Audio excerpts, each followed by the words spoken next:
my initial reaction was just whack.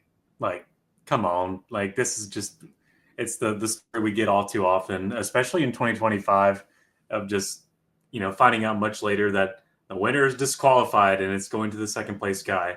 But I'm sure that's not how Sammy Smith would want to get that win. Jesse Love was going to get his second win of 2025 potentially there, but I know that's probably not how Sammy would want it, or Junior Motorsports for that matter.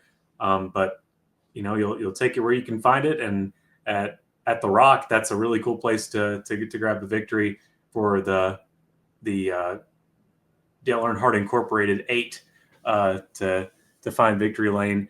So that was nice to see, but not really the fashion I think any of us would prefer it to be. But yeah, that's a really rare occurrence though there for it to not go all the way to the tail of the field. You see Justin Bonsignore, as you mentioned, having the lug nut issues, already put him there before Jesse Love could even make his way to the bottom and make a last car article.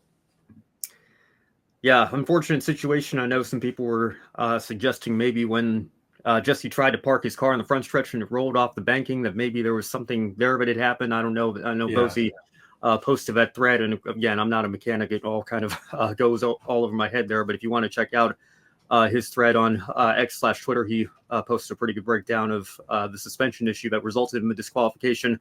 And I suppose it is possible that Brock may need to, well, I guess Bonsignore would still be your last place finisher nonetheless. But for context in the article, RCR is appealing with disqualification. So we've seen it with Ryan Blaney in the past. As they do. You never know when stuff like that happens. Sometimes we have a change, then we have a change back. So we'll just have to wait and see. It looked like it was pretty clear cut, though. I don't know how. I mean, Parker Clearman couldn't get his disqualification overturned. I have a feeling Jesse Love's going to have a hard time doing that, but you never know. So we'll keep our eye on that in the next couple of days here, see if anything changes on that front. But yeah, I'm pretty much exactly with you, Brandon. As much as I did not approve of the move Sammy Smith made at Martinsville, it is cool to see that number font back in victory lane. Although, again, I think not under the circumstances that anybody wanted, and not with the celebration and the pictures that everybody would have been expecting. Jesse Love even posted on his Instagram, like, we came to get a trophy and we left the track with a trophy, and we're going to be moving on to Talladega next weekend. So there you go. But looking at the rest of his top 5 here, some names that we're not too accustomed to seeing up here. How about Alpha Prime Racing, Parker Retzlaff, and a great qualifying lap for him as well. Both starting and finishing in the runner-up spot there. Brennan Poole as well, his teammate, with another top 5 finish. Harrison Burton, great to see AM Racing back up towards the front. And then Taylor Gray, he was right there, not too far off of where Sammy Smith was. A little bit of irony there after the Martinsville finish. He rounds out the top 5 there. But Alpha Prime for sure. I'm going to shout them out again later in my one shining moment. But great to see them showing some speed here. And again, Parker Retzlaff's kind of had an up and down last several months here. He had that great run at the Summer Daytona race in the Cup Series, only his second ever start in the Cup Series, and ultimately gotten a little bit of controversy for pushing Harrison Burton to that win.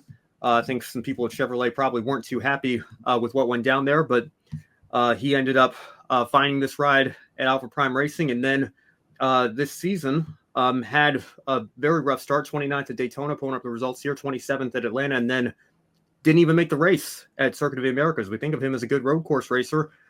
He didn't even make the show for the third race of the year, and you start thinking to yourself, what's going on with his performance?